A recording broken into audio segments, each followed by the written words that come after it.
el truco más grande, y si el mayor truco de la política española nunca fue gobernar bien, sino conseguir que el pueblo se odiara entre sí mientras ellos hacían negocios arriba, rojos contra azules, izquierda contra derecha, pueblo contra pueblo, familias discutiendo, amigos rompiéndose, redes sociales llenas de odio. Mientras arriba todos seguían viviendo increíblemente bien, porque mientras tú defendías un color político como si fuera un equipo de fútbol, ellos ya compartían cenas, empresas, puertas giratorias, pensiones vitalicias, contactos, privilegios. Y aquí llega la pregunta que hace despertar a muchísima gente. ¿Y si llevamos décadas peleando la guerra equivocada? Mientras mirábamos la tele, el país cambiaba. Mientras España discutía titulares absurdos, algo se estaba pudriendo lentamente debajo. La vivienda explotó. Los salarios dejaron de crecer. La juventud perdió el futuro. Los barrios se deterioraron. El narcotráfico creció. La corrupción aparecía una y otra vez. Pero siempre ocurría algo curioso. Cada escándalo duraba unos días. Después, otra distracción, otro enemigo, otra pelea política diseñada para dividir emocionalmente al país. Y así pasaron años, décadas, hasta que muchos españoles empezaron a sentir algo muy peligroso. La sensación de haber sido manipulados, la gran mentira. Hacerte creer que el otro era el enemigo. Te hicieron creer que el problema era el vecino que votaba distinto. Pero mientras el pueblo se insultaba, la corrupción aparecía en todos lados. Gürtel, ERE, Bárcenas, Filesa, Kitchen, Púnica, Mercasevilla, Lezo, distintos colores, misma historia, dinero, poder, impunidad, y aquí llega la parte más dura. Muchos ciudadanos defendieron esos partidos, incluso después de descubrir corrupción demostrada judicialmente. ¿Por qué? Porque la política dejó de funcionar como gestión. Empezó a funcionar como identidad emocional, como religión, como fútbol, y mientras la gente defendía siglas, las élites políticas aprendían algo maravilloso.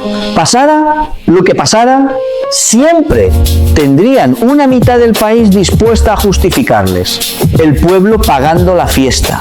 Mientras arriba desaparecían millones, abajo empezó la precariedad. Trabajar ya no garantiza estabilidad. Comprar vivienda parece imposible. Muchos jóvenes ni siquiera imaginan formar una familia. La clase media empezó a asfixiarse lentamente. Y aún así, cada campaña electoral vuelve exactamente el mismo discurso. ¡Vótanos o viene el desastre! Pero quizás la verdadera pregunta sea esta: ¿y si el desastre lleva años gobernando? Porque mientras los ciudadanos pagan impuestos récord, los servicios empeoran.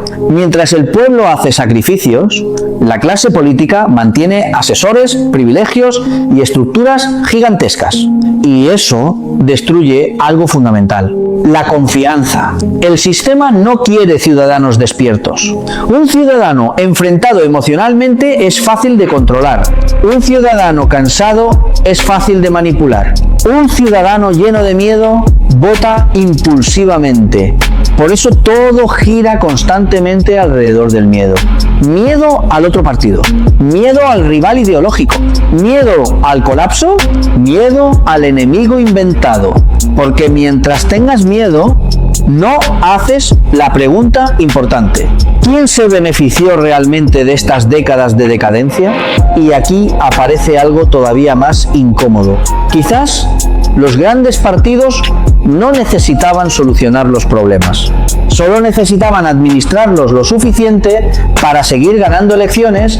El día que el pueblo deje de ser hincha político, quizás el verdadero cambio en España empezará el día que el ciudadano deje de actuar como fanático político y empiece a actuar como dueño del país, exigiendo cuentas, exigiendo límites, exigiendo transparencia, porque un político debería temer decepcionar al pueblo, no al partido. Y quizás ha llegado el momento de decir algo que muchísima gente ya siente. Basta. Basta de manipulación emocional. Basta de dividir a trabajadores mientras arriba se protegen entre ellos. Basta de convertir España en una telenovela política eterna. Porque mientras el pueblo siga dividido, ellos seguirán intactos. Si el pueblo gobernara, ¿cómo subir salarios de verdad? Y ahora viene la parte que casi nunca explican, porque gritar suban los salarios suena fácil, pero un país no sube sueldos de verdad solo firmando un papel. Eso puede ayudar, pero si detrás no hay productividad, vivienda accesible, empresas fuertes y menos corrupción, el salario sube en la nómina y desaparece en el supermercado, España tiene un problema real. Según el INE, en 2024 el salario medio bruto mensual fue de 2.385,6 euros, pero el salario mediano fue de 2.001,4 euros. Eso significa que la mitad de trabajadores cobraba por debajo de esa cifra bruta, y aquí viene la pregunta incómoda. ¿De qué sirve decir que el salario medio sube si la vivienda, la comida y la luz se comen la vida del trabajador? Porque el salario real no es lo que aparece en la nómina. El salario real es lo que puedes hacer con ese dinero. Pagar alquiler, comprar comida, ahorrar, tener hijos, vivir sin miedo al día 25. Y ahí es donde España está fallando. El Banco de España muestra que el precio de la vivienda libre subía en torno al 13% interanual en datos recientes de 2026, muy por encima de lo que muchas familias pueden soportar. Entonces, seamos claros, si el salario sube un 4%, pero la vivienda sube un 10%, el trabajador no gana, pierde. Pierde vida, pierde futuro, pierde libertad. Si el pueblo gobernara, la primera medida no sería otro discurso, sería una regla simple. Ningún salario puede llamarse digno si no permite vivir cerca del trabajo, porque un país donde trabajar no alcanza para pagar vivienda no tiene un problema de motivación, tiene un problema de modelo económico. 1. Subir salarios ligados a productividad y beneficios reales. La subida salarial de verdad tendría que tener 3 patas. Primera, subir el salario mínimo, sí, pero con cabeza. El SMI en 2026 se situó oficialmente en 17.094 euros brutos anuales, repartidos en 14 pagas de 1.221 euros al mes. Eso protege a los trabajadores más vulnerables, pero no basta, porque millones de personas no están exactamente en el salario mínimo, pero siguen viviendo ahogadas. Segunda pata, obligar a que los convenios actualicen salarios según inflación real y productividad del sector. No una cifra inventada, no lo que convenga al gobierno de turno. Inflación real, beneficios reales, productividad real. Si una empresa sube precios, gana más y reparte dividendos, pero mantiene salarios congelados, eso no es economía sana. Eso es transferencia silenciosa de riqueza desde el trabajador hacia arriba. Tercera pata, bonificar a las empresas que suban salarios sin destruir empleo, especialmente pequeñas empresas, porque también hay que decir la verdad completa. No todas las empresas son grandes bancos o eléctricas. Hay autónomos y pequeñas empresas asfixiados. Si el Estado exige subir salarios, pero luego aplasta con impuestos, cuotas, alquileres y burocracia, muchas pequeñas empresas no pueden aguantar. Entonces el pueblo tendría que exigir algo más inteligente. Menos castigo a quien crea empleo decente. Más castigo a quien precariza mientras gana millones. 2. Cortar el agujero negro de la vivienda. Aquí está el gran robo silencioso del salario español. La vivienda.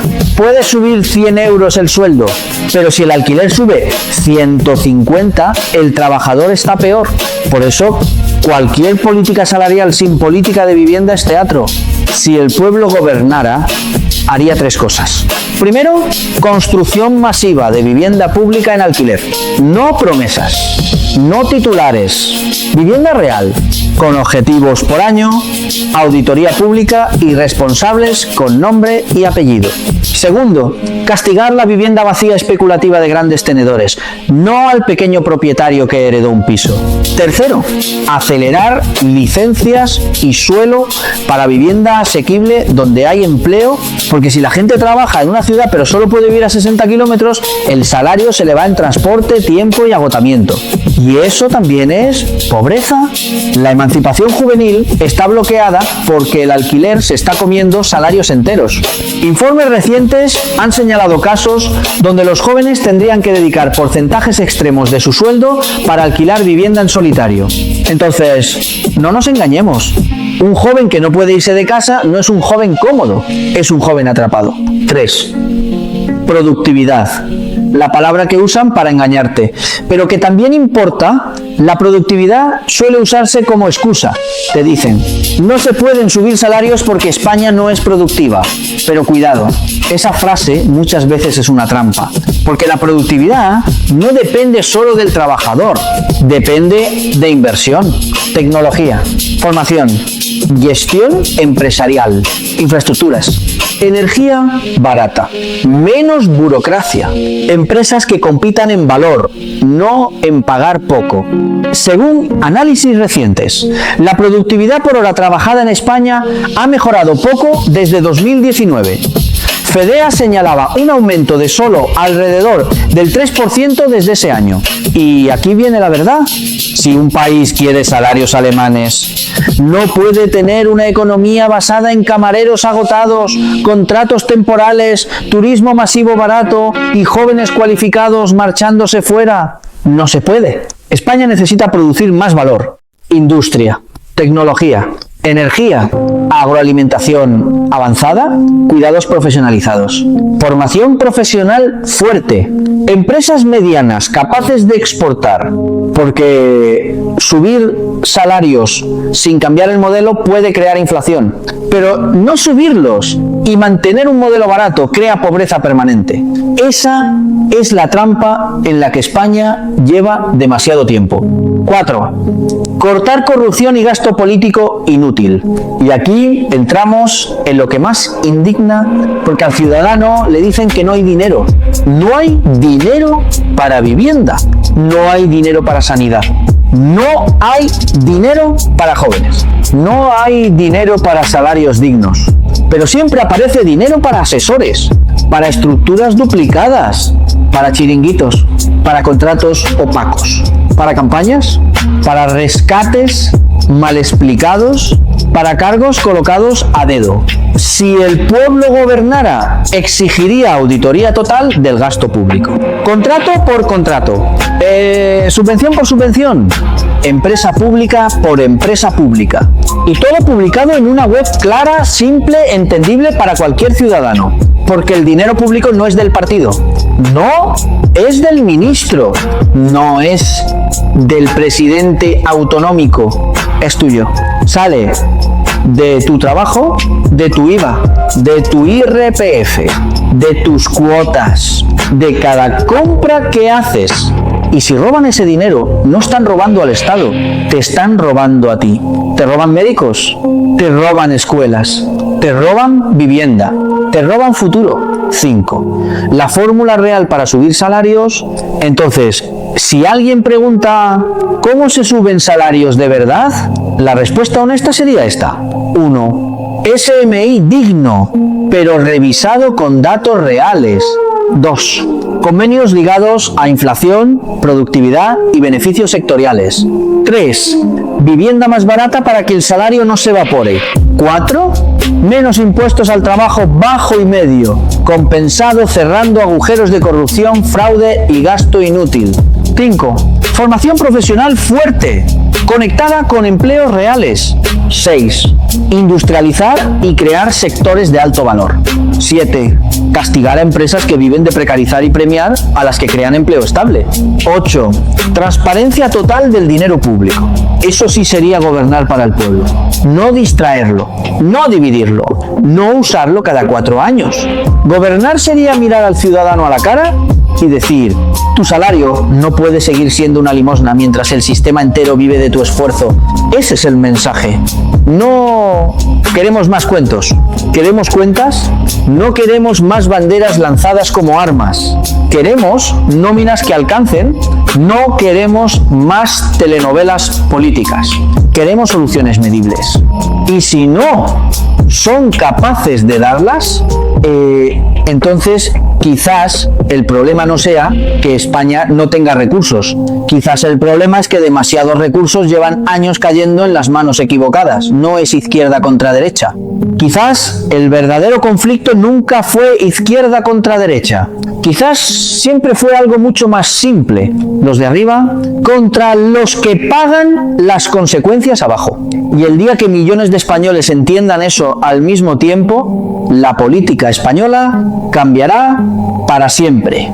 Porque un pueblo dormido vota por miedo, pero un pueblo despierto empieza a exigir futuro.